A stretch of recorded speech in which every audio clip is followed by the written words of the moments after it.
দিনটি ছিল শনিবার। আমাদের বাসায় শনি নারায়ণ পুজোর দিন। প্রতি বছর জ্যৈষ্ঠের প্রথম শনিবারেই শনি পুজোটা করা হয়, কিন্তু এবার জ্যৈষ্ঠ মাস মল মাস হওয়ায় আষাঢ় মাসেই পুজোটা করা হয়েছিল।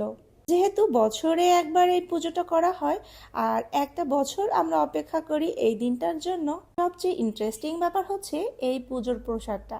এটা এত বেশি টেস্টি, এজন্য অপেক্ষাটাও দীর্ঘ মনে হয়। আর শনি পুজো তো বাসায় করার নিয়ম নেই, আর এজন্য আমরা বাসার বাউন্ডারির বাইরে আমাদের যাতায়াতের এই পথটাকে ব্যবহার করে থাকি পুজো করার জন্য। এটা খুব ভালোভাবে ক্লিন করা হয় পুজোর আগে, তারপর বাসার সব ভাড়াটিয়া সবাই মিলে একত্রে আমরা এই পুজোটার আয়োজন করা হয়ে থাকে। এখানে আমাদের বাচ্চা দুটোকেও আশীর্বাদ দেওয়ার জন্য শোয়ানো হয়েছে। শুধুমাত্র একটা পেপার কাগজের উপরে শোয়ানো হয়েছে বলে তারা বেশ আনইজি ফিল করছিল।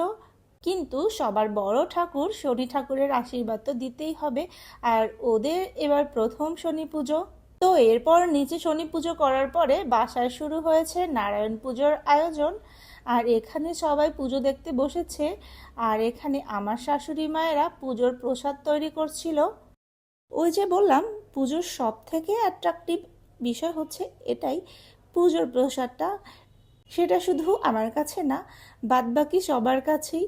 এখানে আমি স্পেশাল সেই ফলটা কাটছিলাম, যেই ফলের কাটিংটা এই প্রসাদটাকে আরও বেশি সুস্বাদু করে তোলে। সেজন্য আম, শসা, আপেল, আনার ওগুলো কাটছিলাম। আর পুজো শেষ হলো শঙ্খধ্বনির মাধ্যমে। আর পুজোর শেষে শান্তি জলটা তো মাস্ট দিতেই হবে। এরপর ঠাকুরমশাই পূজা সম্পন্ন করে ঘট নেড়ে সবাইকে আশীর্বাদের ফুল বেলপাতা দিচ্ছিল। এখানে আদ্ভিকের আশু দিদি সেই ফুল বেলপাতা দিয়ে তার ছোট্ট ভাইটাকে সাজিয়ে দিচ্ছিল।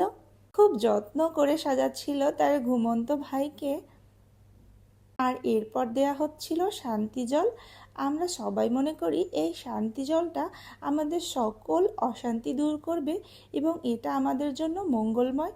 তবে শান্তি জল দেওয়ার সময় পা ঢেকে রাখতে হয়, যেন জলটা পায়ে না লাগে কোনো মতে।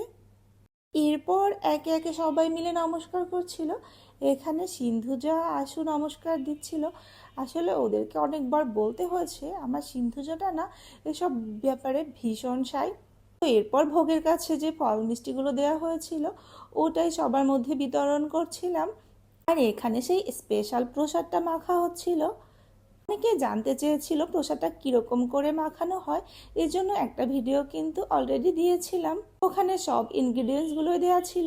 আর এই যে ফলটা খুব সুন্দর করে কাটিং করা হয়েছে, এজন্য প্রত্যেক বাইটে যখন এই ফলটা মুখে লাগে না, খেতে অনেক